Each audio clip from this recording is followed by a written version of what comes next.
importante que eu fale isso para vocês, porque certamente vocês não tiveram esse tipo de experiência.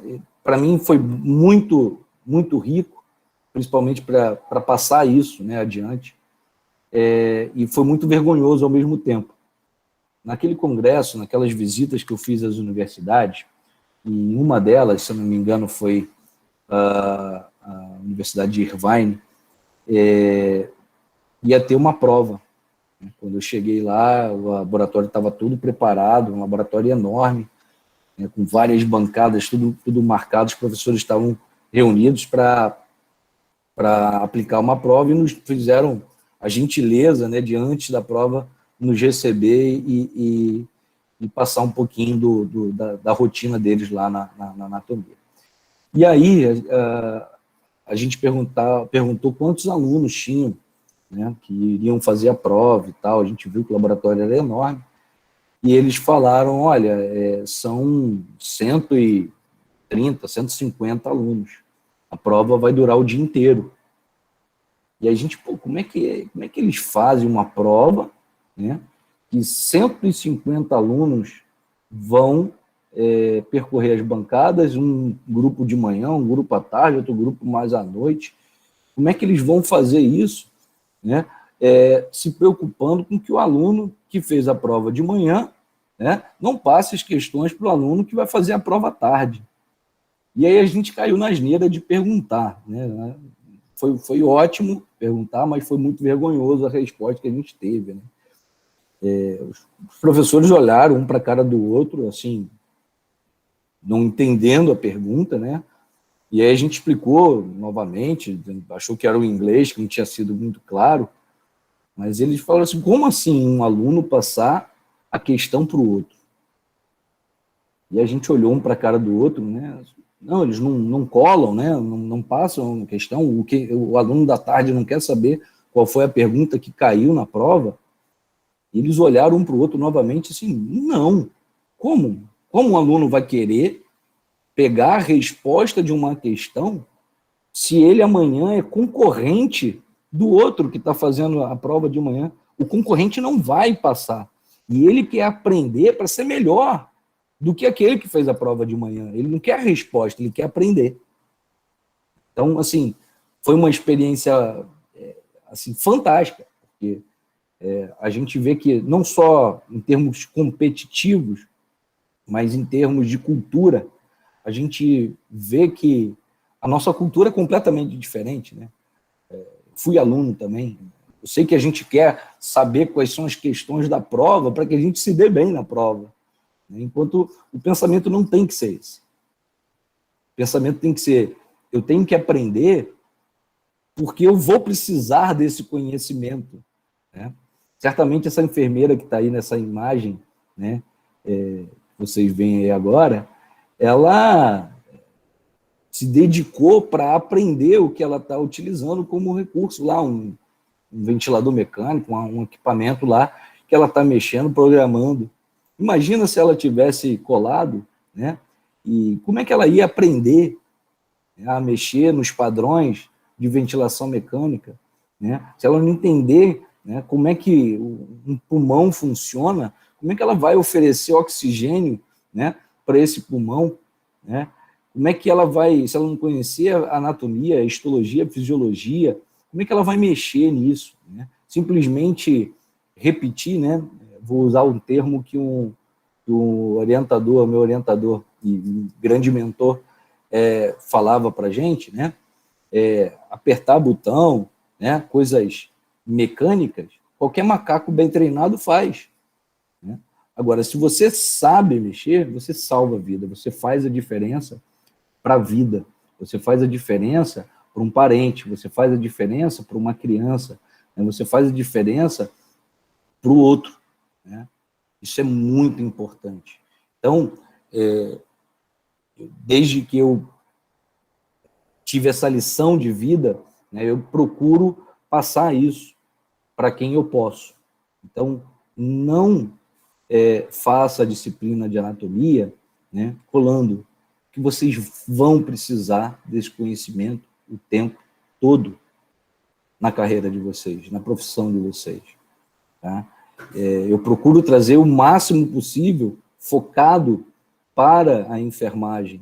Né? Às vezes trago algo a mais, porque eu não gostaria, né, que um aluno meu me atendesse mal no hospital, atendesse meus filhos no hospital. Eu prezo pelo conhecimento para os meus alunos, porque eu serei um dia paciente desses alunos. Eu tenho um orgulho imenso, talvez vocês tenham captado esse orgulho que eu tenho, né? Por exemplo, da Vitória, que estava na imagem lá, né, eu entregando o diploma para ela. Para mim é um orgulho imenso, e me entrego os meus filhos, que são os bens mais preciosos que eu tenho, na mão dela, com muita tranquilidade, né?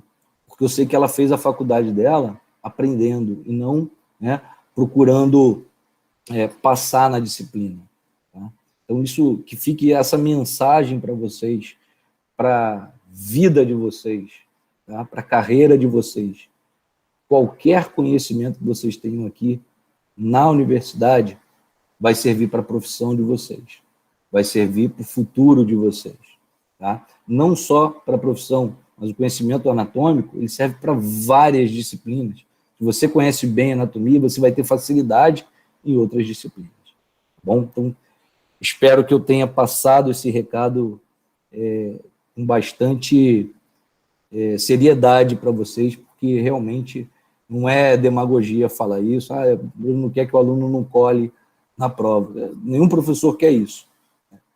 Mas, mais do que isso, eu quero poder entregar tranquilamente os meus filhos aos cuidados de vocês. Então, eu preparo minhas aulas com muito carinho para que vocês aprendam de maneira decente. Tá? Então, vamos lá? Vamos aprender um pouquinho? Então, a gente vê aí, né, essa enfermeira cuidando lá dessa criança. E quando a gente fala em enfermagem, a gente fala de cuidado, né? O enfermeiro cuida, né?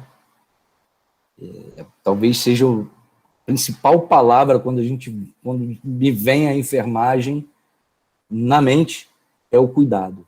E o cuidado, ele requer várias coisas, não só conhecimento, como empatia também, né? E para cuidar bem, a gente tem que ter um pouquinho de conhecimento. Vamos ver esse caso clínico aqui, ó. Então, uma criança, né, de 1 ano e 1 mês, sexo feminino, foi levada ao consultório médico acompanhada dos pais. Eles relataram que a criança nasceu de parto natural, né, com auxílio de uma parteira, e afirmam que a filha sempre foi sadia. No entanto, desde o nascimento, notaram que ela apresentava um dedo a mais em ambas as mãos. Por isso, buscaram assistência médica para saber se existe algum procedimento cirúrgico para a correção. O médico fez o pedido dos exames radiológicos necessários para avaliar a viabilidade de correção cirúrgica, né? Posteriormente, foi realizado o procedimento cirúrgico com ressecção do dedo supranumerário. Esse caso clínico foi retirado desse livro, né, que é Anatomia Clínica Baseada em Problemas, e ele traz essas imagens aqui. Olha lá, a imagem da palma e do dorso da mão direita, né, evidenciando a polidactilia, que é esse dedo supranumerário em ambas as mãos, né? E aí embaixo, né, a imagem durante o ato operatório com a ressecção do dedo, foi retirado, né, então esse dedo supranumerário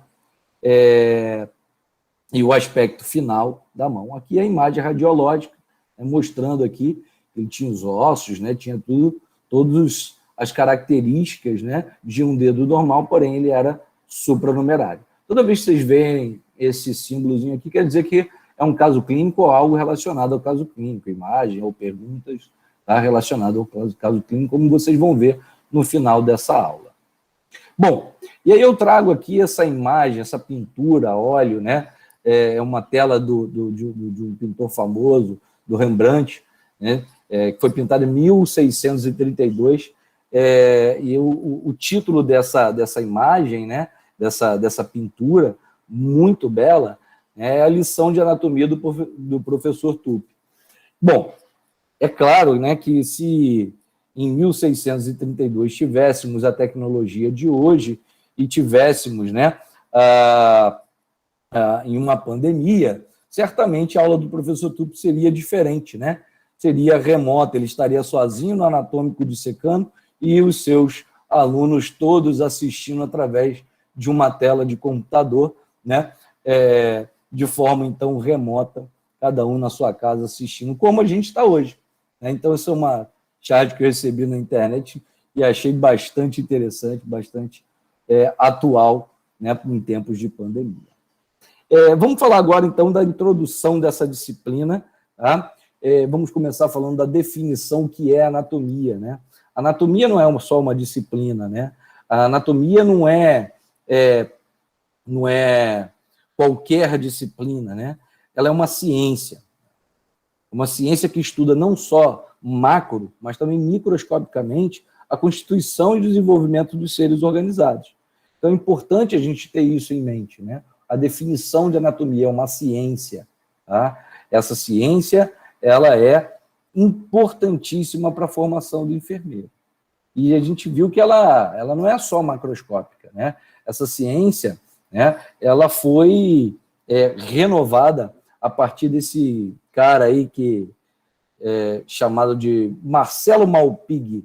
Marcello Malpighi foi um italiano, né, que utilizou muito bem, não foi ele que descobriu, mas foi ele a utilizar muito bem, né, essa parafernália que vocês veem aí, né, que na verdade é um microscópio, né, bastante diferente dos atuais, né, mas ele foi o primeiro a utilizar um microscópio, né, para descrever algumas estruturas anatômicas, na verdade, histológicas, né, microscópicas, como, por exemplo, esse corpúsculo renal, que antigamente era chamado de corpúsculo de Malpighi. Em alguns livros vocês vão ver ainda com essa nomenclatura, que nada mais é, né, que essa estrutura aqui, né, formada por esse novelado aqui, né, vascular e tubular, envolvido por essa cápsula aqui chamada cápsula de Baumann, né, que é o néfron.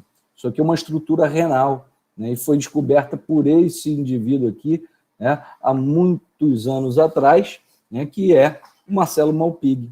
Então, com essas novas tecnologias, com essas novas descobertas, ele que foi um anatomista e fisiologista bastante respeitado, ele era biólogo, e ele, então, trouxe novas considerações microscópicas somadas à anatomia.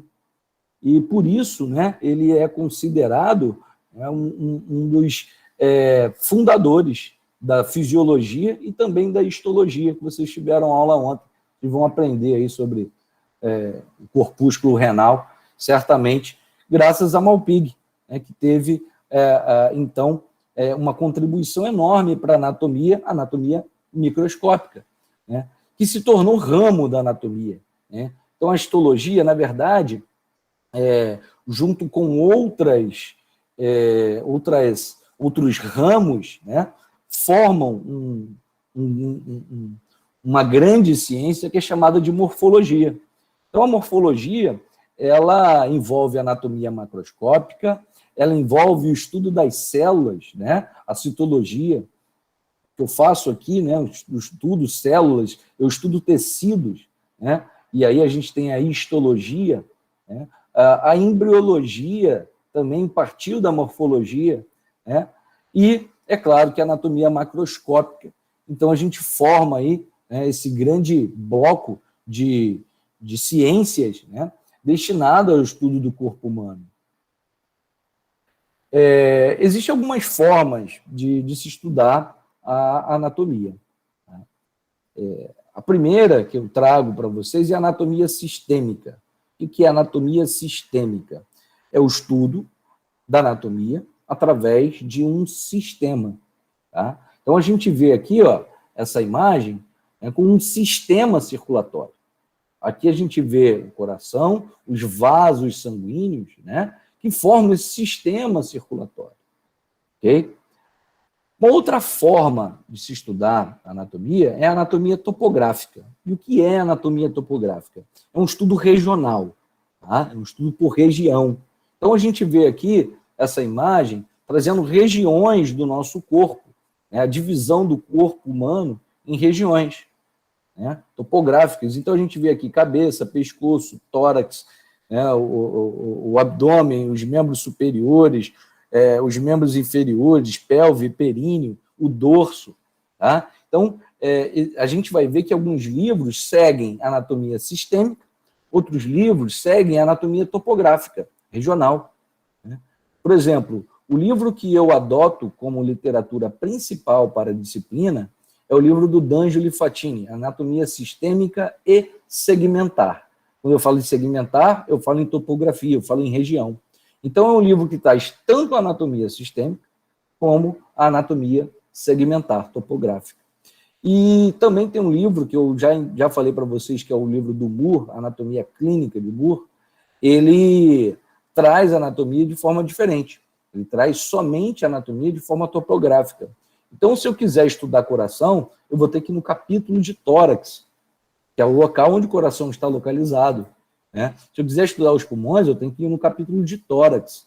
Fala sobre a região do tórax. Tá? Se eu quiser estudar os vasos sanguíneos do pescoço, que passam pelo pescoço, eu tenho que ir na região do pescoço. Se eu quero estudar os vasos sanguíneos que estão na região do membro superior, do inferior, eu tenho que ir no capítulo sobre membro superior e inferior. E ele vai falar tudo sobre, não só os vasos.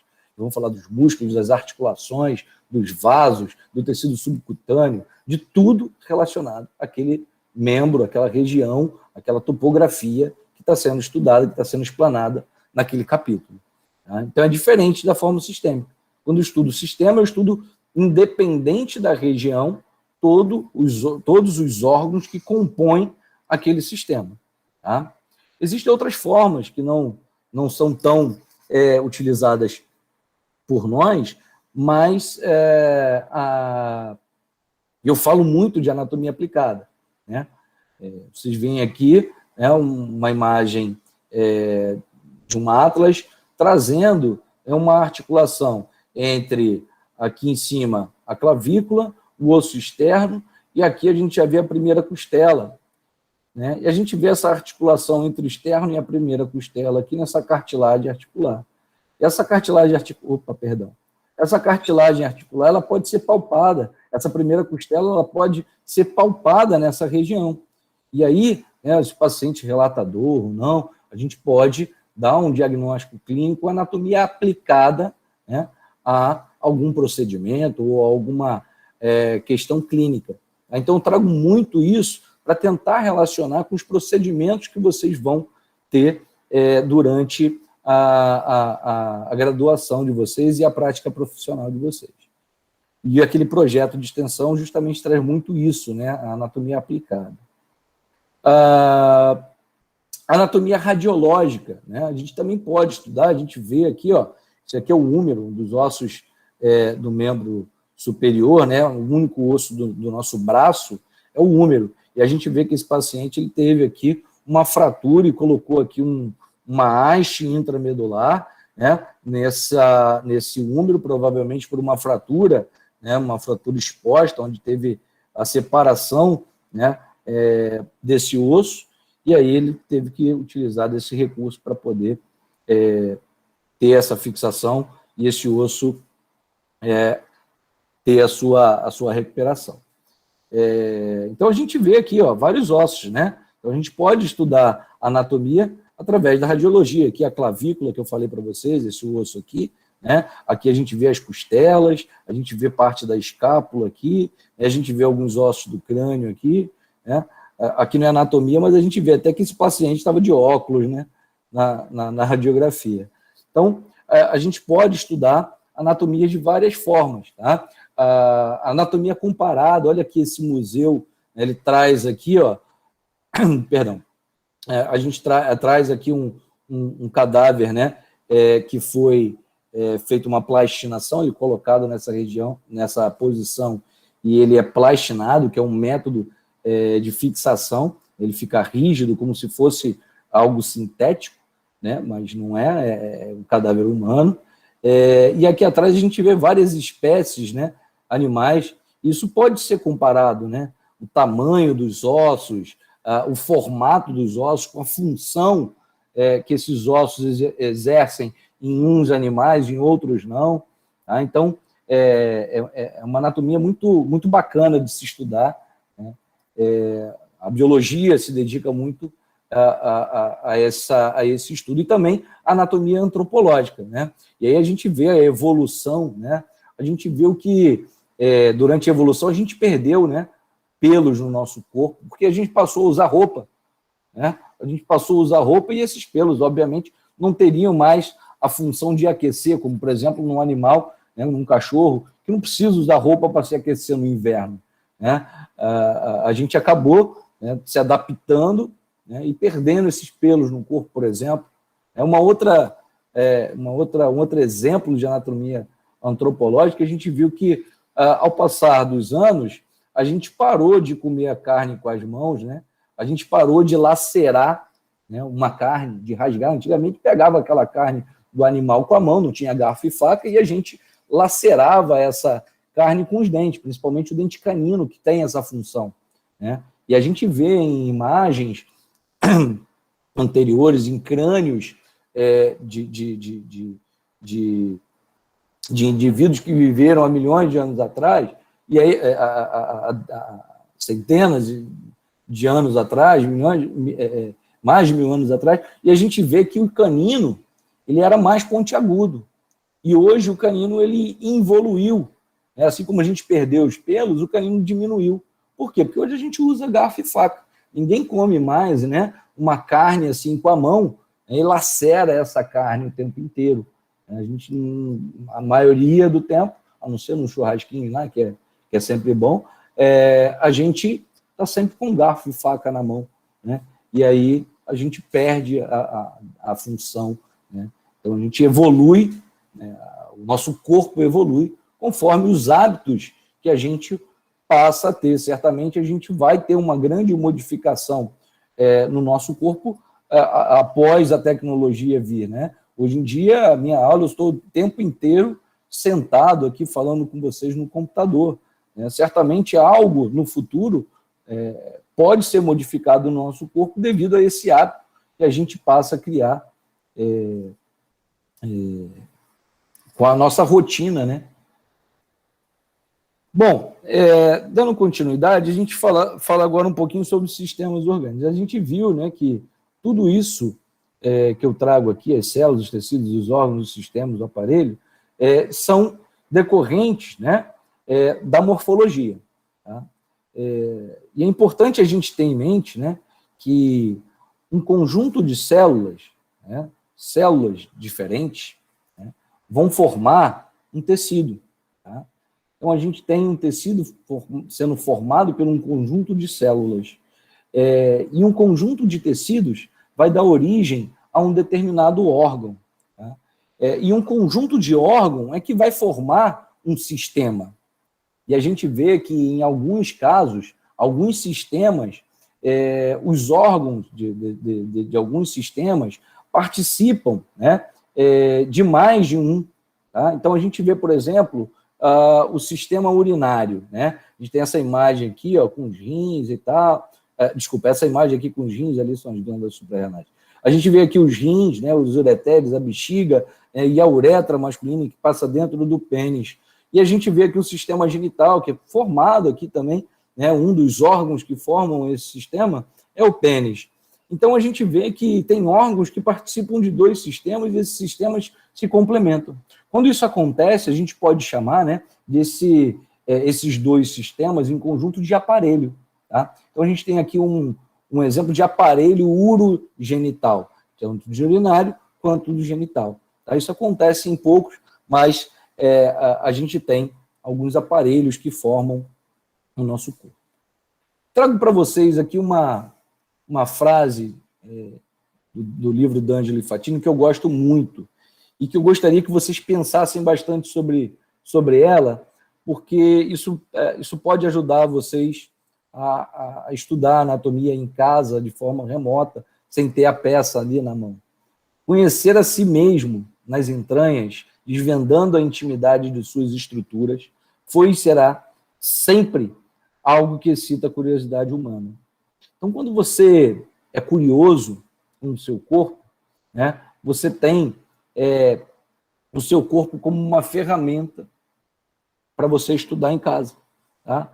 Por exemplo, né, a gente pode palpar o nosso braço, né, e perceber que nesse braço existe apenas um osso. A gente pode palpar o nosso antebraço e perceber que aqui não, aqui tem 2 ossos. Né? Então, a gente pode, de casa mesmo, né, estudar algumas coisas na anatomia, com o nosso próprio corpo, tendo curiosidade aonde estão localizados. Né? Isso realmente, né, ajuda a você a evoluir na anatomia. Seja curioso, tá? Bom, divisão do corpo humano, isso aqui é questão básica, né? E é questão de prova. Normalmente eu coloco em todas as minhas provas. Se você não sabe dividir seu corpo, como é que você vai, né, cuidar de um paciente que tem, por exemplo, uma dor na região posterior, né, da perna? É aqui, no número 3, essa região posterior da perna? Não. Isso aqui é a coxa. Tá? Isso aqui é a coxa, aqui é a região posterior da perna. Então, a gente tem que conhecer bem essas regiões. Tá? Então, a divisão do corpo humano, ela é dividida, né, nas suas partes principais. Prestem atenção, nas partes principais.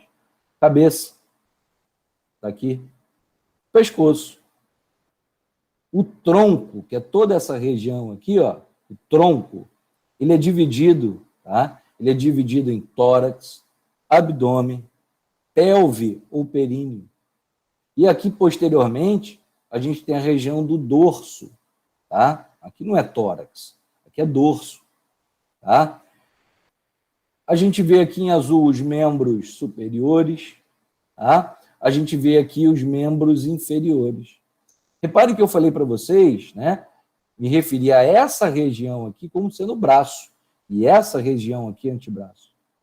Muita gente, erroneamente, se refere ao braço como sendo, estou com uma dor no braço. Não é. Essa dor no braço é aqui. O braço é aqui. Tá? Aqui é antebraço. Tá? Punho. Tá? Não é pulso, é punho. Tá? E a mão. Né?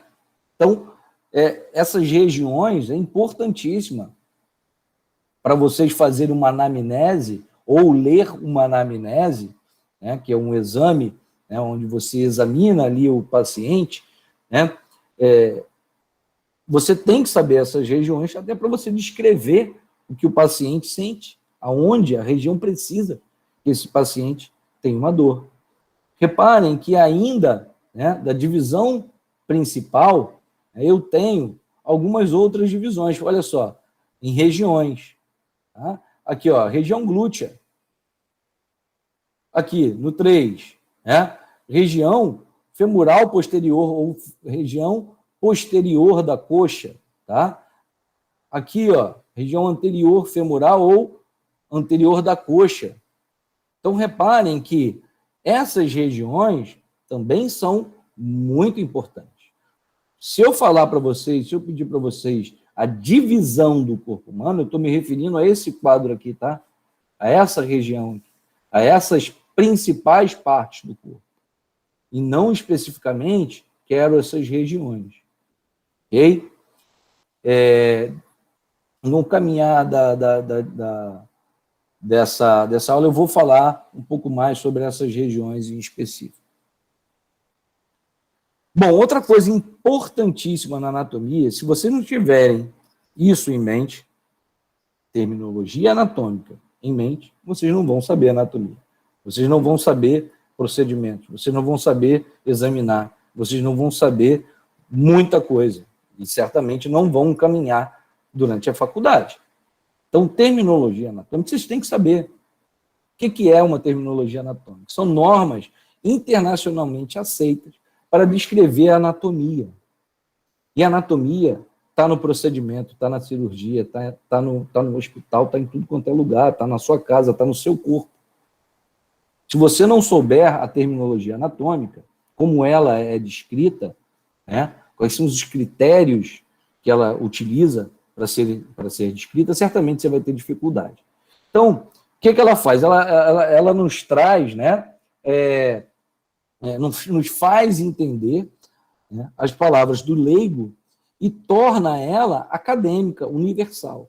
Então, se eu falar, né, com alguém lá nos Estados Unidos e utilizar um termo anatômico, ele vai me entender. No Japão, ele vai me entender.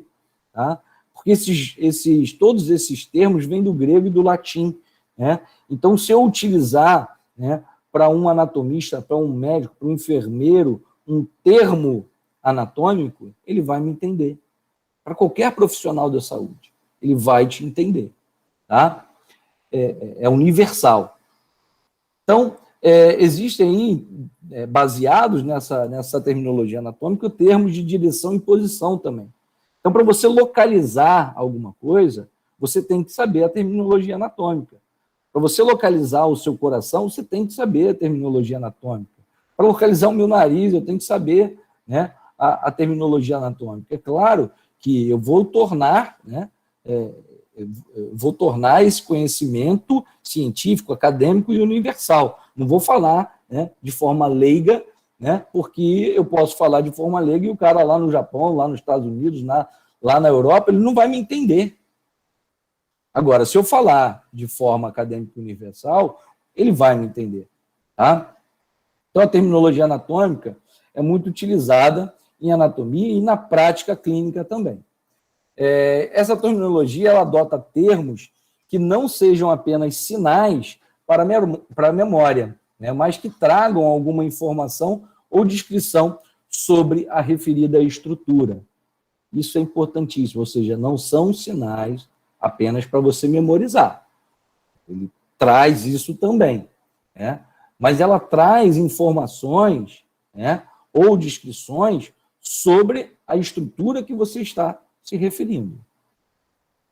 E o que é, né, essa terminologia? Um conjunto de termos empregados para designar, para descrever o organismo ou as suas partes.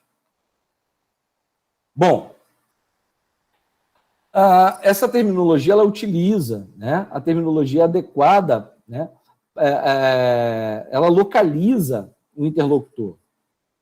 Então, quando eu falo nessa referida estrutura usando os termos anatômicos, quem está me ouvindo, quem me ouve, vai, né, já fazer uma pré-localização e vai saber do que se trata. Então, a comunicação se torna clara e ela é fundamental. Imagine vocês, se vocês fossem esse paciente, aí tem até escrito, ó, você gostaria de ser este paciente? Olha lá a equipe, né, de médico, de profissional da saúde, equipe multidisciplinar, não importa. Mas olha o que eles estão falando. Essa charge traz lá, ó, o primeiro fala ali, dor de barriga. Né? Pergunta, será que é uma dor de barriga que esse paciente tem? Talvez uma pedrinha no rim. Isso traz alguma informação? Ou bem para dentro, ou bem para baixo, perto do umbigo, um tipo de machucadinho.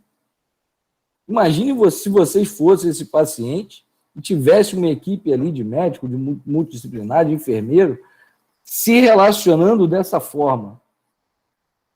Ninguém consegue saber o que esse paciente tem, aonde é a dor, se é dor de barriga, o que é. Né? A comunicação não é clara, ela não é precisa, ela não traz informação alguma. Uma pedrinha no rim, esquece, pedrinha. Né? Cálculo renal. Né? A gente esquece uma dor de barriga. Barriga não é um termo utilizado na anatomia. Né? É o abdômen. Para dentro, para baixo. O que é para dentro e para baixo? Né? Internamente, externamente, inferiormente. Quando a gente usa esses termos, essa terminologia anatômica, a gente se faz entender. Né? Agora, um machucadinho, né? Isso não é uma terminologia a ser adequada, né, para tratar um paciente, para a gente se relacionar com um paciente. Bom, durante muito tempo foram utilizados epônimos. Para quem não sabe o que é um epônimo, epônimo é um nome de uma pessoa, né, dado a uma estrutura anatômica. Esse cara que vocês veem aí, Thomas Willis, ele descreveu o círculo vascular, né, cerebral, o círculo arterial cerebral. Antigamente, esse círculo ele era chamado de polígono de Willis, por conta da sua forma, né, e com o nome de quem o descobriu. Assim como a gente viu lá no slide lá atrás, né, a gente viu que existe, né, uma estrutura que recebia um nome, né, de Malpighi, né, como existem várias outras, não só lá aquela que eu mostrei, mas existem várias outras. Isso foi banido, porque ela não traz nenhuma referência, não localiza, não nos traz informações úteis para designar essa estrutura. Então, não existe mais epônimos, não se usa mais epônimos na anatomia, embora, muitas vezes, na prática clínica, principalmente os médicos antigos, né, eles vão trazer essa nomenclatura. Né, o tubérculo de Gerdy, o polígono de Willis, o perônio ainda, né, que hoje é a fíbula rótula, que hoje a gente traz como sendo a patela, né? Então, a gente precisa se adequar, né, e saber utilizar esses termos adequadamente, com a nomenclatura adequada, para poder, então, se referir à anatomia. E à prática clínica também. Embora, alguns aí a gente vai ver, alguns epônimos que perpetuam aí, principalmente a prática clínica. Mas eu vou falar de alguns para vocês, como eu já falei agora. Alguns eu vou falar o nome correto, tá? O nome anatômico, e depois eu devo falar para vocês como é utilizado, porque às vezes vocês vão se relacionar com professores ou médicos ou enfermeiros que se formaram há muito tempo atrás e que tiveram a sua instrução e não se atualizaram. Então, o epônimo não são mais utilizados, não dão ideia do tipo ou localização da estrutura envolvida, como, por exemplo, ali o ducto de Varco. É um ducto da glândula submandibular. O que ducto de Varco traz para vocês? Não traz informação nenhuma, só traz quem descobriu, ou às vezes nem de quem descobriu, né? Alguns epônimos não têm nem uma acurácia histórica bem definida, como o Poupart, que não descobriu a primeira... não foi a primeira pessoa a descobrir o ligamento de Poupart, né, que era chamado assim antigamente, que hoje é o ligamento inguinal.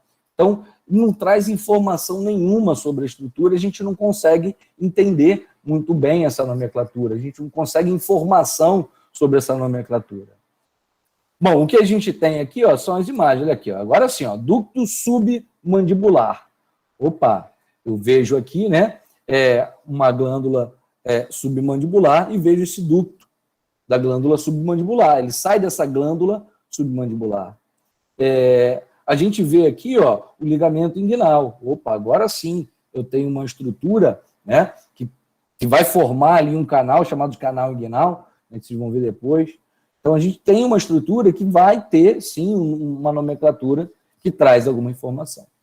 Para isso, a terminologia anatômica ela traz alguns critérios que são importantes. Isso é importante que você saiba. Quais são os critérios para designar um nome de uma estrutura anatômica? Por exemplo, a forma. Quando eu olho, né, essa imagem aqui, eu vejo um formato desse músculo aqui, ó, que é o trapézio. Um formato de trapézio, olha aqui. Tá? Então, a forma é um critério utilizado, né, para designar uma estrutura anatômica. Né? Forame redondo. Opa, o forame redondo. Ele é redondo, né? Ele não é oval. Se ele fosse oval, ele ia se chamar forame oval, como tem os dois na anatomia. né? Então, o critério que foi dado é a forma dessas estruturas. Um outro critério utilizado é a posição ou a situação, ou seja, onde está situado ou onde está posicionada a estrutura. Então, a gente tem aqui, né, um abdômen aberto, onde eu vejo aqui alguns vasos sanguíneos, eu vejo esse aqui, vejo esse aqui. Esses vasos são chamados de artérias, né, porque levam o sangue rico em oxigênio aos órgãos e tecidos, e a gente vê que essas artérias aqui, né, elas recebem o nome de mesentérica superior, olha aqui, mesentérica superior, e aqui mesentérica inferior. Olha a posição dela, essa aqui é superior e essa aqui é inferior. Ela me traz uma informação. Outro critério, o trajeto, né? Qual é o trajeto, né, dessa artéria que vai olha aqui, é um trajeto circunflexo. Né? Ele é circunflexo. Ao redor desse osso aqui, chamado de húmero, que é o único osso que a gente tem no nosso braço. Né? Então, a gente tem aqui, ó, uma artéria denominada de artéria circunflexa. Por quê? Por causa do trajeto circunflexo dessa artéria. Tá? Um outro critério, a conexão, inter-relação. Normalmente, os ligamentos, né, são estruturas articulares que vão unir ossos, recebem os nomes da conexão que ele está fazendo. A gente vê aqui um exemplo de um ligamento que une o sacro, que é esse osso aqui, tá, ao osso ilíaco, esse aqui. Esse ligamento recebe esse nome, ó, sacroilíaco. Ligamento sacroilíaco. Esse aqui, no caso, está anteriormente, então recebe o nome de ligamento sacroilíaco anterior. E esse aqui, ó, que liga o sacro ao ilíaco posteriormente, é o ligamento sacroilíaco posterior. Mas importante, né? A gente já sabe que ligamento, normalmente, ele vai ter o nome da conexão que ele faz. Então, quando a gente está estudando lá na prática, né, a gente olha para aquela estrutura e vê qual é o formato dela, qual é o trajeto, qual é a localização, qual é a relação. E aí, a gente raciocina em cima dessa estrutura e consegue designar o nome dela, pelo menos supor. Bom, essa estrutura ela não tem um trajeto muito bem definido. Eu não tenho como dar esse nome. Mas essa estrutura aqui, eu vejo que ela está fazendo a conexão entre dois ossos. Ela conecta o sacro ao ilíaco. E aí você vai dizer, não, esse ligamento aqui é o ligamento sacroilíaco. Né? Se torna fácil quando a gente sabe os critérios para determinar a nomenclatura anatômica. Outra forma que a gente tem, outro critério que a gente tem para designar a nomenclatura é a função. Reparem esse músculo aqui, ó, né? Esse músculo aqui está unindo essa escápula, né? Esse osso, a essa região mais superior aqui. Ela não me traz muita informação de localização e tal, mas a função desse músculo aqui, né, é elevar esse osso. Quando ele se contrai, ele eleva a escápula. Por isso, o nome dado a esse músculo foi músculo levantador da escápula. A ação, a função muscular, ela é muito utilizada, né, para designar a nomenclatura de músculos. Tá? Músculo pronador quadrado, músculo pronador redondo, né? Então são músculos que fazem pronação. Né? Músculo supinador é um músculo que faz supinação. Então a nomenclatura foi dada de acordo com a função desse músculo. Agora, como vocês já repararam em algumas situações, existem aí alguns critérios que são critérios mistos. Então eu posso utilizar, né, um critério para dar, por exemplo, ó, músculo flexor superficial dos dedos. Opa, ele me traz várias informações, né? É um músculo que faz a flexão dos dedos e é um músculo que está superficial. Quando eu digo isso, né, já me remete que existe outro músculo que faz a flexão dos dedos, porém que é profundo. Então, a gente vê aqui, ó, músculo flexor profundo dos dedos. Ok? Então, existem critérios mistos. Então, flexor, a ação, e superficial me remete à localização, à posição que esse músculo se encontra.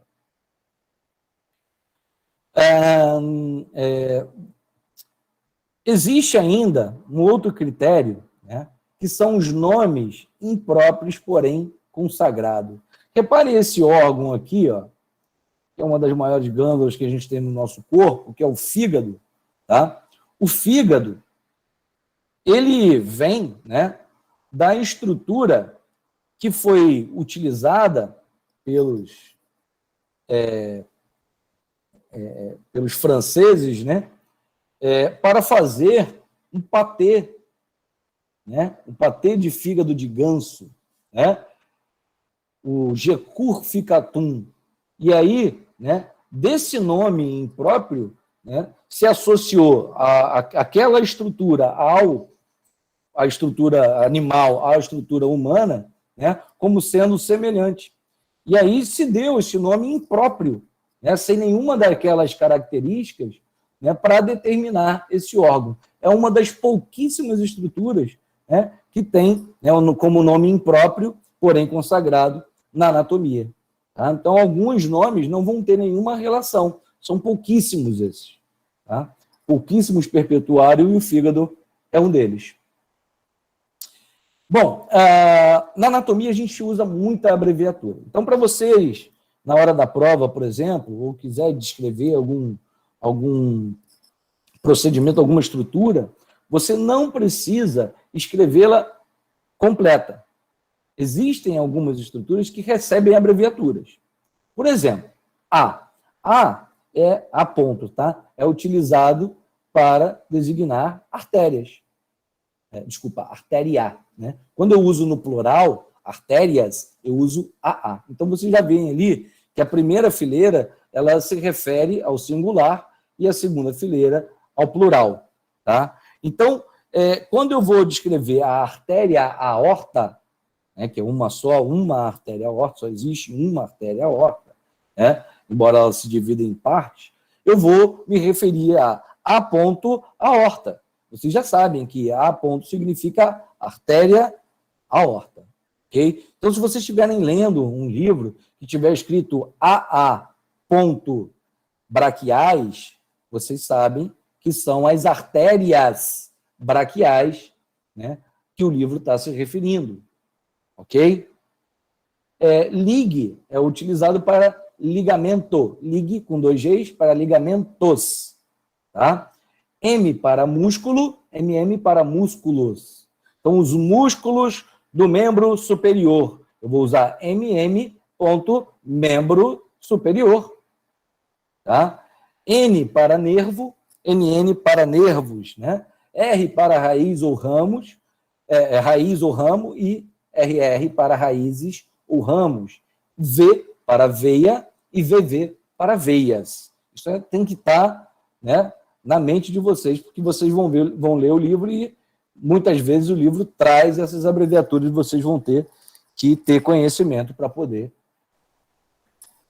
Vamos falar um pouquinho sobre alguns conceitos também bastante importantes. Isso tem que estar na cabeça de vocês de forma bem consistente, tá?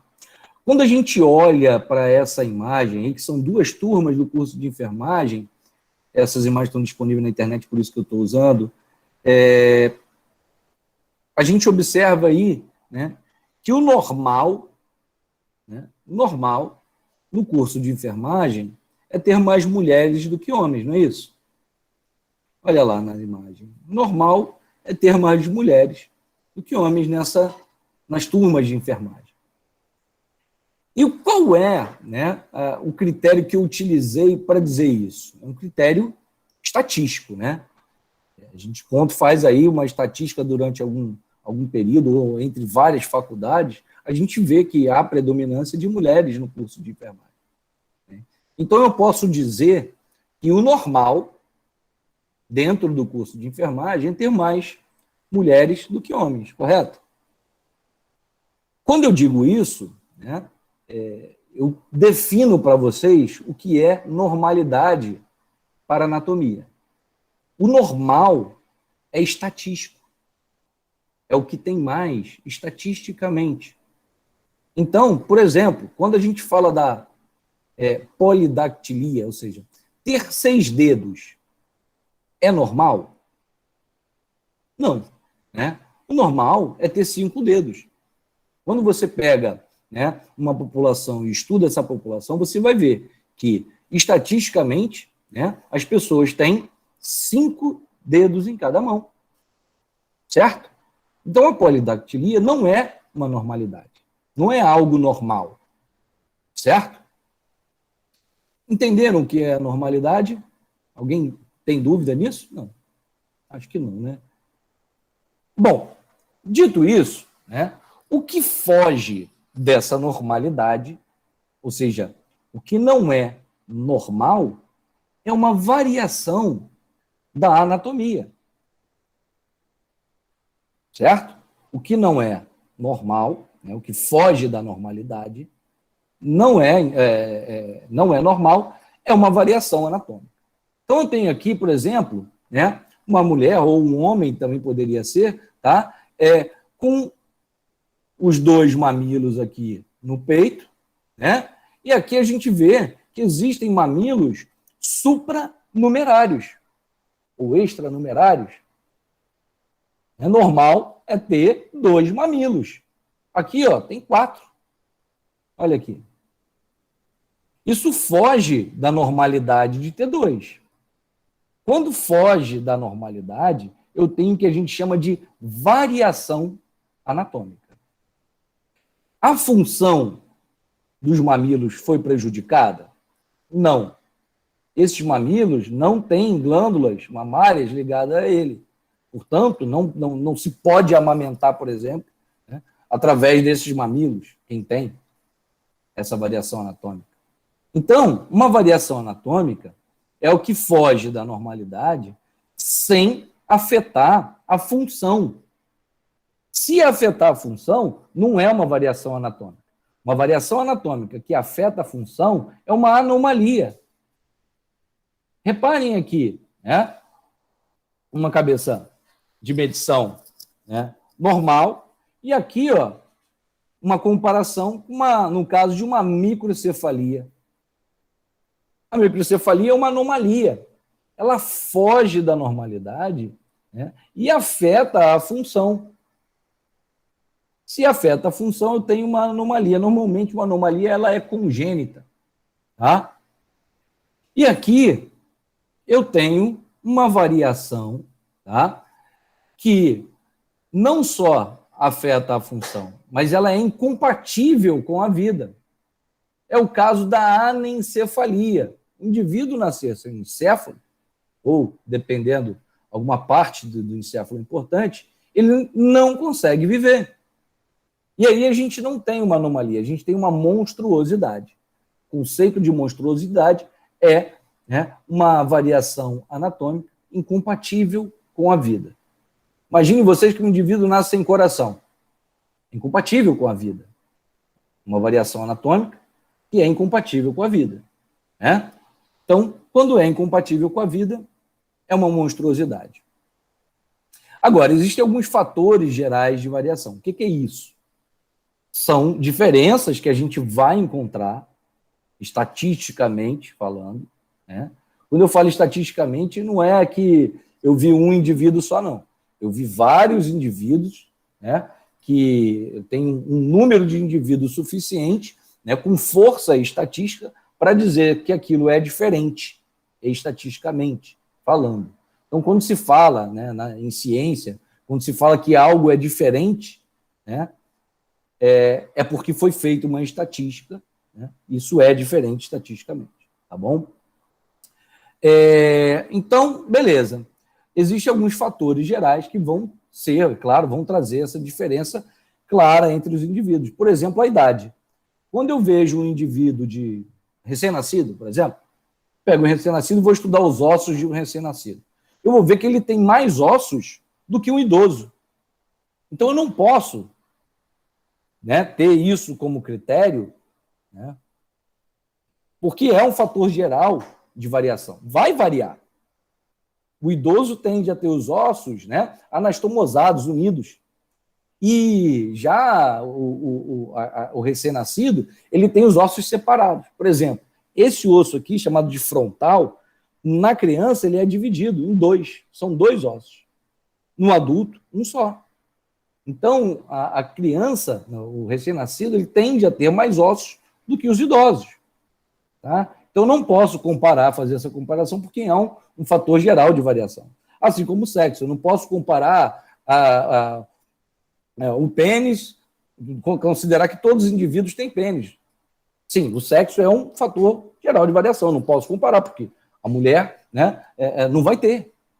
Tá? Então, algumas características anatômicas a gente tem que levar em consideração os fatores gerais, e a gente sabe, né, que já é pré-determinado que isso vai ser diferente. Tá? Então, não posso dizer que é uma variação anatômica ter pênis, né?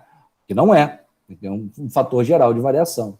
A etnia também é um fator geral. O biotipo, né? O longilíneo e o brevilíneo, né? Tem características anatômicas diferentes. Né? Então, um osso do fêmur, se eu quiser comparar, eu peguei dois ossos do fêmur e vou comparar, vou dizer que esse pequeno aqui do brevilíneo é uma variação anatômica, porque eu estou estudando populações diferentes, eu estou estudando biotipos diferentes, etnias diferentes, sexo diferente ou idade diferente. Eu não posso fazer essa comparação para dizer se é variação anatômica ou é normal. Tá? Entenderam bem isso? Existem alguns fatores gerais, então, que vão ter realmente variação. É por isso que quando você faz um estudo, né, um estudo controlado, você tem que ter, né, prever isso. Por exemplo, vamos usar um exemplo bem atual, a vacina, né, para a Covid. A gente sabe, né, que foram feitos estudos, né, uma população mais idosa, principalmente, né, adulto jovem. Agora, em crianças, né, foi feito. A gente sabe que se essa vacina vai ter mesmo efeito na criança. Se não foi estudado uma população específica, eu não posso comparar e dizer, né, que o efeito é igual. Tá? Então é importante vocês terem isso em mente. Quando vocês lerem um artigo, vocês vão perceber que existe uma população, uma idade, uma etnia, o efeito, né, de uma determinada medicação em uma determinada população específica, os asiáticos, os europeus. Se você só estudar de uma população, você não pode dizer, afirmar precisamente, né, que aquilo funciona para o europeu, para o americano, para o sul-americano, para o norte-americano. Então, você tem que estudar populações diferentes para dizer que aquilo é eficiente, né, globalmente falando. Ou então você afirma que para aquela população é eficiente. Para aquela população, né, para aquele grupo de faixa etária, são tantos ossos que existem. Para uma população de outra faixa etária, são mais ossos do que aquela população idosa, por exemplo, que a gente pegou anteriormente para estudar. Então, é importante a gente ter isso em mente. Uma outra coisa importantíssima para vocês saberem, posição anatômica, e eu já passei para vocês, já deve ter entrado para vocês aí um trabalho sobre isso. Né? O que é a posição anatômica? Presta atenção, o que é a posição anatômica? A posição anatômica é uma posição padrão de estudo da anatomia e para descrever, né, as estruturas anatômicas e as suas relações. Tá? Então, a gente tem termos né, que são empregados, né, a partir dessa posição anatômica. Para eu dizer, tá, que meu tórax é anterior e meu dorso é posterior, eu tenho que saber qual é a posição anatômica. E isso vai ser anterior para todo mundo, tá? A não ser que haja aí uma variação anatômica, uma anomalia, e aí pode variar a posição anatômica. Não variar a posição, mas a posição da estrutura. Então, Qual é essa posição anatômica? É essa posição que vocês estão vendo aí do indivíduo, da imagem. É um indivíduo que está em pé, ereto, em posição ortostática, onde a gente vê, né, que a cabeça, o olhar, né, está voltado para o horizonte, a cabeça está voltada anteriormente, né, ela não está assim de lado, né, para o lado, né, tá a face voltada anteriormente, o olhar dirigido ao horizonte, né, os membros superiores estão aplicados ao tronco, como vocês podem ver aqui, né, a mão, repare que ela não está colada aqui, né, ela está aplicada, está pendente aqui, né, o braço ele fica colado, mas o antebraço não, tá? Então, os membros superiores aplicados ao tronco, os membros inferiores estendidos, né? Perdão, os membros superiores aplicados ao tronco, com as palmas da mão, ó, voltada anteriormente, voltada para frente, tá? Os membros inferiores também estendidos, tá? Com a ponta dos pés voltadas anteriormente. Essa é a posição padrão de estudo da anatomia. A partir dela, eu posso afirmar para vocês que esse dedão aqui, ó, o polegar, o primeiro metacarpo, por exemplo, ele é localizado lateralmente, em qualquer indivíduo do planeta.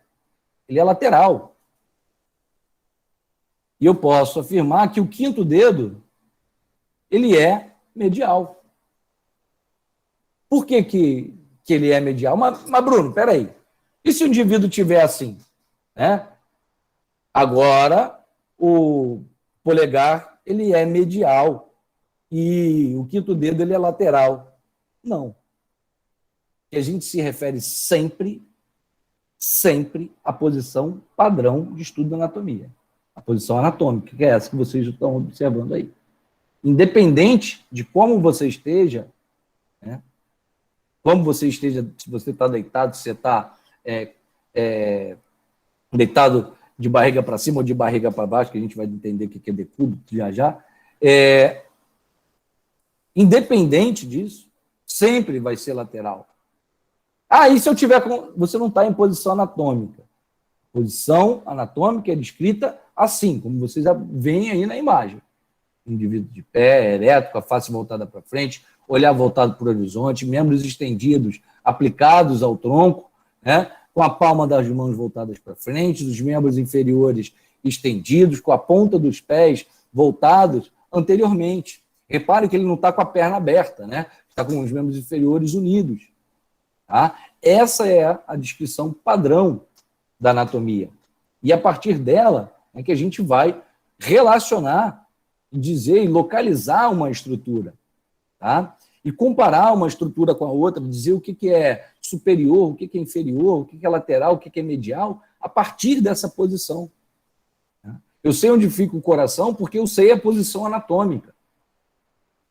Tá? Eu sei onde fica o rim porque eu sei uma posição anatômica. Tá? Então, é importantíssima. Vocês não souberem posição anatômica, dar um tiro no pé. Tem que saber qual é essa posição anatômica. Eu passei um trabalho para vocês, eu vou querer que vocês tirem uma foto de vocês ou de outra pessoa, se vocês quiserem, tiverem autorização dela para isso, em posição anatômica. Então, vocês vão colocar a pessoa nessa posição, tá? Vão tirar uma foto e vão descrever essa posição anatômica para mim, né? Vão tirar uma foto, né, da descrição que vocês fizeram, no papel mesmo, tá? Pode escrever no papel à mão, não é no computador digitado, né? E aí vocês vão mandar isso para mim, tá? Bom, existem então termos de relação, lateralidade, posição, né, utilizados em anatomia. E quais são esses termos? Primeiro, a gente usa, né, para descrever o que é anterior, né, a gente chama de ventral nessa região. A gente usa, né, o que é posterior, a gente usa o termo dorsal, tá? Voltado para o dorso, ou posterior, né? A gente usa, né, na mão um pouquinho diferente o termo, olha aqui, ó. Na mão a gente usa palmar, o que está relacionado ao anterior, e dorsal, né, na região posterior. A gente usa o termo no pé um pouquinho diferente, ó. Dorsal, para essa região superior aqui, tá? E plantar na região inferior do pé, tá? Que está localizada aqui, voltada para o chão, ok? Bom, baseado, né, nesse plano aqui, que eu já vou falar já para vocês, baseado nesse plano aqui, ó, que é chamado de plano mediano, eu vou falar daqui a pouquinho, divide o corpo em duas metades, direita e esquerda, o que se aproxima desse plano, ou seja, o que está mais próximo desse plano, a gente chama de medial. E o que se afasta dele, em relação a outra estrutura, a gente chama de lateral. Por isso que eu disse que o polegar, o primeiro dedo, ele é, né, lateral, e o quinto dedo é medial. Ele se aproxima mais desse plano, e esse aqui se afasta desse plano, em comparação, né? Tem um critério de comparação. Olha aqui, ó. No antebraço, a gente tem dois ossos, né? O rádio e a una. Eu posso afirmar para vocês que o rádio é um osso, lateral, tá? E a una, um osso medial. Então, aqui o rádio lateral, a una medial. Por quê? A una é a mais próxima desse plano mediano. O rádio se afasta em relação à una. Então, o rádio é lateral, a una é medial. Tá? Bom, o que é proximal e o que é distal? Opa, desculpa. Proximal, né, é o que está mais próximo ao tronco. Então, ou a uma... Nossa, desculpa. Ou a uma estrutura determinada. Por exemplo, eu posso dizer que esse osso aqui, que eu já falei para vocês, que é o húmero, o osso do braço, ele é proximal em relação ao rádio e à una, que são ossos distais em relação ao húmero. Ao mesmo tempo, eu posso dizer que esses ossos que são aqui, ó, os ossos do carpo, né, são distais em relação ao rádio e una. Ok? Bom, vamos dar sequência aqui. Existem algumas outras posições, né? Então, existem algumas posições, né, que são chamadas de decúbitos, né, algumas vezes. Então, o que é um decúbito? É uma posição deitada, né? Olha aqui, ó. O decúbito é uma posição de repouso deitado. Isso aqui é posição anatômica? Não.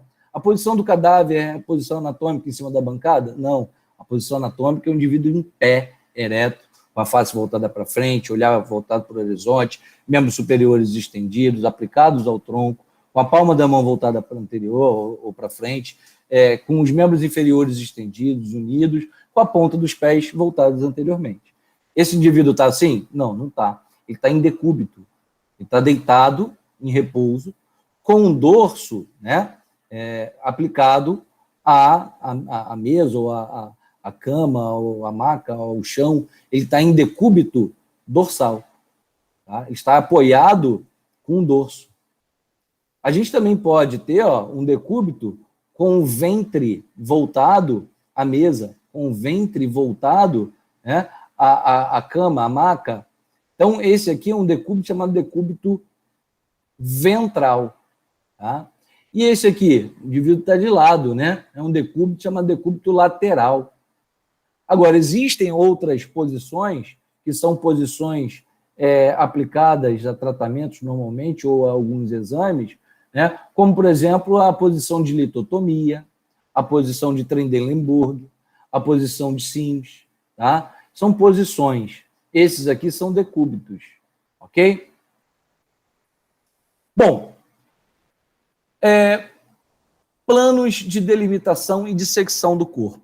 Isso é outra coisa importantíssima que vocês sabem, tá? Existem 4 planos que são aplicados, né, à posição anatômica, como vocês podem observar na imagem, tá, que dividem o nosso corpo. Eu vou falar primeiro desse aqui, ó, desse plano aqui, ó, o plano mediano. Reparem que o plano mediano divide o corpo em 2 metades, uma direita e uma esquerda. Existe um outro plano, né, que se chama plano sagital, e algumas pessoas trazem até erroneamente como plano medial ou sagital, são dois planos diferentes. O plano sagital, ele traz aí um plano paralelo ao plano mediano. Tá? São planos paralelos aplicados a qualquer região, né, do nosso corpo. Então, esse plano aqui é um plano sagital. Tá? Esse aqui é um plano mediano. Agora, na mão e no pé, a gente pode utilizar o plano mediano aqui, tá, na mão, e o plano mediano aqui no pé. O resto aqui a gente chama de plano sagital, tá, no tronco. Existem outros planos, né? Mais dois, que é o plano frontal. Reparem que o plano frontal ele divide o corpo em duas metades, uma anterior e uma posterior. Esse plano frontal ele pode, como um plano de secção, de corte, né, ou de imagem, ser aplicado tanto mais para anterior quanto posterior. Ele não divide o corpo em duas metades iguais, como o plano mediano ali se propõe. Tá? Então, ele pode ser mais anterior ou mais posterior, mas ele divide o corpo sempre em metade anterior e posterior. Tá? E aqui, ó, um plano transverso. Esse plano transverso ele pode ser aplicado também a qualquer região do nosso corpo, dividindo o corpo em uma região superior ou inferior. Então, existem os planos de delimitação, né? São planos anatômicos, plano mediano, plano sagital, plano frontal e transversal. Tá? E alguns planos de secção, que aí a gente tem planos sagitais, plano frontal e transversal sendo aplicado em qualquer região do nosso corpo. Secção são planos de corte. Tá? Vocês vão ver algumas imagens que foram cortadas em plano sagital, ou em plano frontal, ou em plano transversal, e vocês vão identificar isso. Quando eu falo em plano frontal, tá? Ele recebe esse nome, né? Porque ele divide aqui nessa região de fronte, né? Região da fronte. E aqui, ó, a gente tem um plano transversal que corta, divide o corpo em duas metades, num plano, né, realmente transverso. Bom, aqui a gente observa isso, olha ali, ó. A gente observa esse corte aqui, que foi feito num plano chamado de plano mediano, né? Ou um corte em plano sagital. E aqui a gente já vê, ó, outro corte. Que corte é esse? É um corte transversal. E aí eu observo a face inferior, a face superior de partes do corpo. Tá? E eu também posso dividir isso de uma outra forma, né? Aqui no plano transversal do crânio, mas também posso dividir isso de outra forma. Então, aqui a gente tem, ó, os planos, né? Então, aqui eu vejo o plano sagital, eu vejo aqui um plano frontal, eu vejo aqui um plano transversal, e vejo que existem eixos que vão se aplicar a esses planos. Reparem aqui, ó, um eixo longitudinal. Ele se aplica apenas a esse plano aqui, que é o plano transversal. Imaginem vocês que eu tivesse duas estruturas, né? Duas estruturas, não, perdão, um corpo, vamos dizer que seja essa caixinha aqui, e essa caixinha aqui, eu faço um corte num plano transversal. Separei esse corpo em duas metades. Tá? Agora, eu consigo aplicar, né, apenas um eixo nesse plano. Para unir novamente essa caixa, eu teria que aplicar um eixo nele, que seria o eixo longitudinal, ou crânio caudal. Tá? Então, esse eixo aqui é o único que se aplica. Se a gente observar os outros, olha lá, o eixo sagital, ou antero-posterior, eu não consigo. Eu vazaria aqui, ó, essa caixinha aqui, né, e não conseguiria unir essas duas metades, essas duas partes. Imagine um eixo transversal ou lateral, eu não consigo também unir essas duas metades, essas duas partes. Apenas aplicando um eixo longitudinal, eu consigo unir essas duas metades, né? Seria nesse plano transversal. E nos outros planos também, a mesma coisa. Cada plano tem um eixo que se aplica a esse plano. Então, eu tenho um corte aqui, dividir, imagine, são todos imaginários, tá? Tanto os planos quanto os eixos são planos e eixos imaginários. Agora, imaginem vocês que eu tenha cortado agora dessa forma aqui o corpo, ou seja, num plano sagital. E aí o único eixo que se aplica, né, esse plano seria o eixo sagital, o eixo sagital ou, o eixo transversal, né, ou látero-lateral, que aí eu consigo unir novamente essas duas metades. Agora, diferente, né, num plano frontal, né, digamos aqui, ó, cortei em duas metades, uma metade anterior e uma posterior, a única forma que eu tenho de unir isso aqui seria que se eu tivesse, né, um eixo antero-posterior. Né? Esse eixo antero-posterior também é chamado de eixo sagital. Bom, está acabando, tá, gente? Existem uns conceitos, uns princípios gerais da construção do corpo humano, né, que a gente conhece como antimeria, paquimeria, e aí eu vou falar das outras depois, mas vou falar primeiro da antimeria, né, que se aplica ao plano mediano. A antimeria, ela é a divisão, né, em dois antímetros, ou seja, duas partes, direita e esquerda, né, que existe um princípio chamado de princípio da simetria bilateral. Né? Tudo que nós temos aqui na face, por exemplo, desse lado, eu tenho desse lado. Tudo que eu tenho do lado esquerdo, eu tenho do lado direito. É simétrico. Porém, né, a gente sabe que essa simetria ela não é, né, uma simetria perfeita. Né? Ela é assimétrica, na verdade. É até utilizado como padrão de beleza os indivíduos mais simétricos, né, o antímero direito e esquerdo, quanto mais simétrico ele for, mais belo seria o indivíduo. Né? Então, a gente tem, né, essa simetria, que, na verdade, ela não é uma simetria perfeita, né? Anatomofisiologicamente falando, como a gente pode ver aí, né, nessa imagem. Né? À direita, a gente vê a imagem de uma simetria perfeita e uma assimetria no lado esquerdo. Um outro princípio seria da metameria, que seria a superposição, né, em camadas. Né? Existem alguns segmentos, né, correspondentes a um metâmero. Cada segmento é um metâmero. E aí a gente vê, né, que evidências em fases embriológicas que a gente percebe isso melhor. No adulto, apenas ali na coluna vertebral e tórax são os melhores exemplos para a gente ver. Reparem que cada segmento desse corresponde, então, a um metâmero. Tá?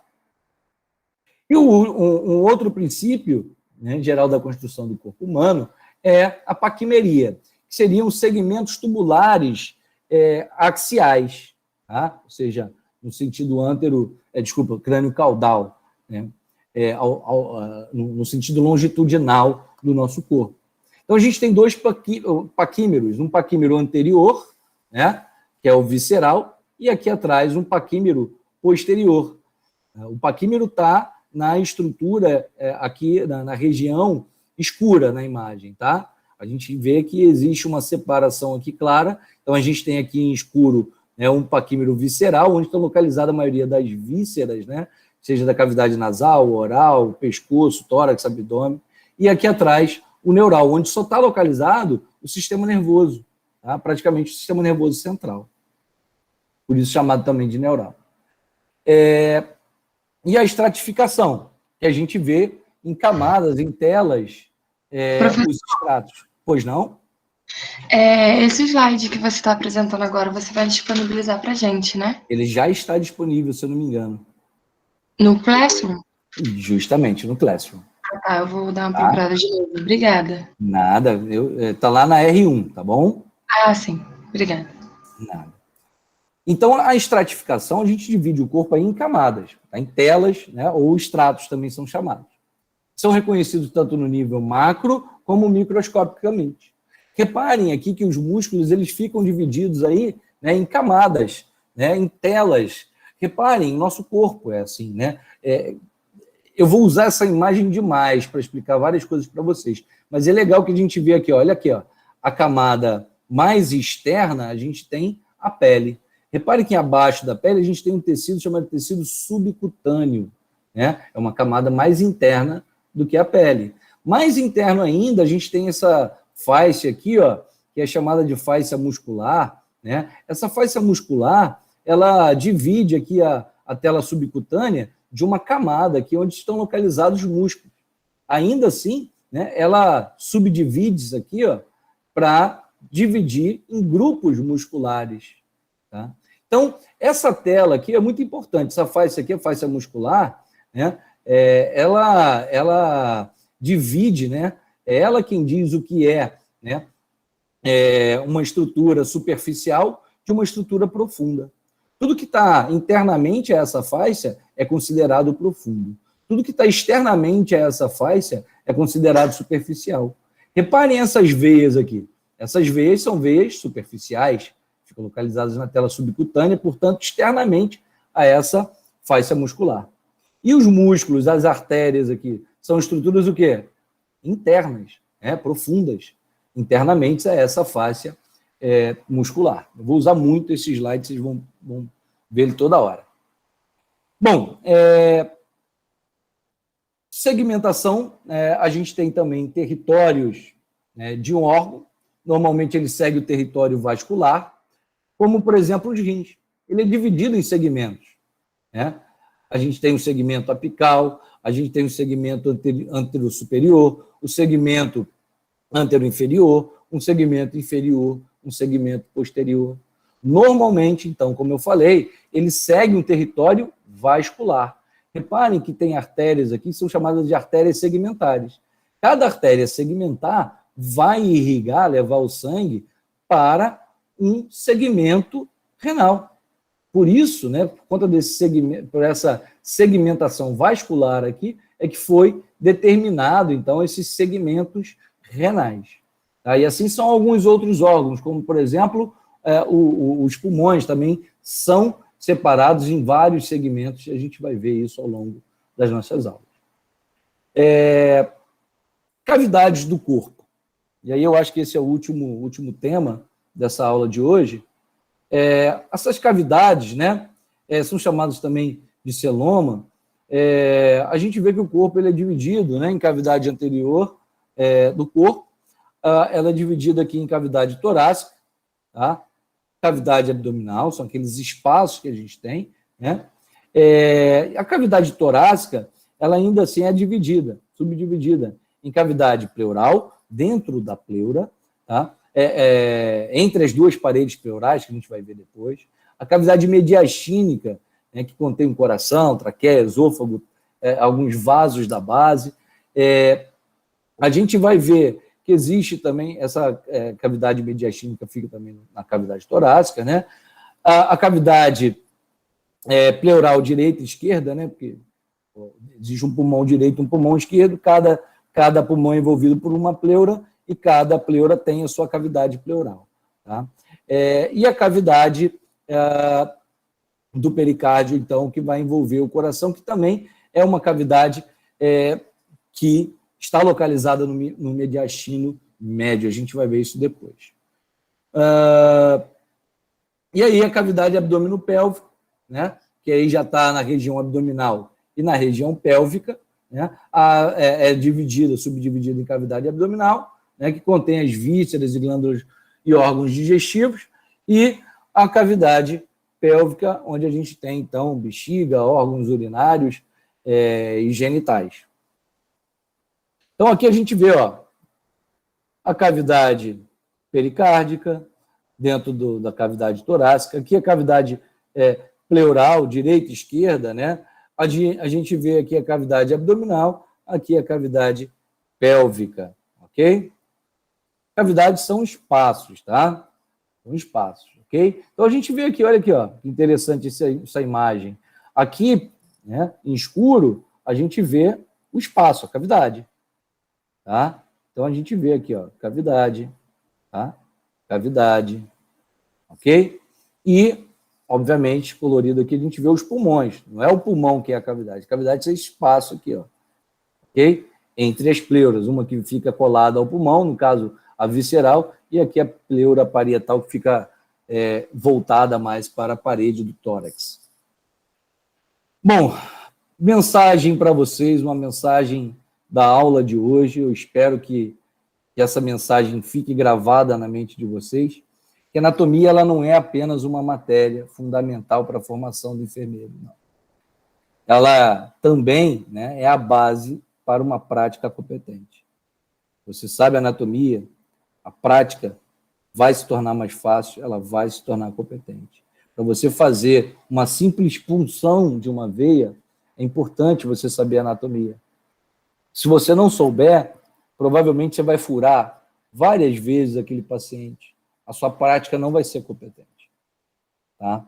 Então, levem esse recado para vocês, tenham isso em mente, que vocês vão ter, certamente, uma prática competente. Aqui, mais uma vez lembrando, ó, tem o símbolozinho, se refere àquele caso clínico. São algumas perguntas que eu quero que vocês respondam, que foi dada nessa aula, então vocês certamente vão conseguir, né, lendo o caso clínico e lendo o livro, vocês vão, assistindo a aula, vocês vão conseguir responder. O importante é que, quando vocês responderem, vocês coloquem, por favor, da onde vocês tiraram aquela resposta, tá? E eu indico o MUR, tá? Anatomia Clínica do MUR.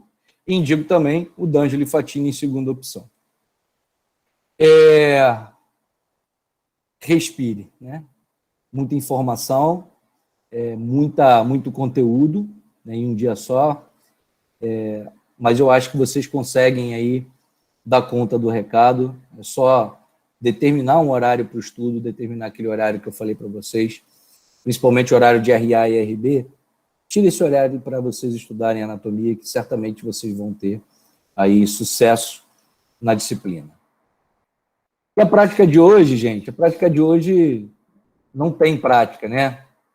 É só para mostrar para vocês, para dizer para vocês, né, que o uso de cadáveres humanos, mesmo que apenas para demonstrações de estruturas, né, foi considerado indispensável ao processo de ensino-aprendizado nos estudos da anatomia humana. O manuseio do cadáver pelo estudante foi tido como uma forma de fortalecer a humanização dos futuros profissionais de saúde, refletindo-se em suas condutas com os pacientes. Não fui eu que disse isso, não. Isso está num artigo científico, tá, que avaliou isso. O título do artigo é O Cadáver no Ensino na Anatomia Humana, uma visão metodológica e bioética. Está disponível para quem quiser ler. Tá? É muito importante o uso do cadáver. O que a gente está fazendo aqui hoje é um paliativo, tá? Paliativo que não vai ficar. E vocês vão ter esse contato, e eu garanto para vocês, para quem quiser.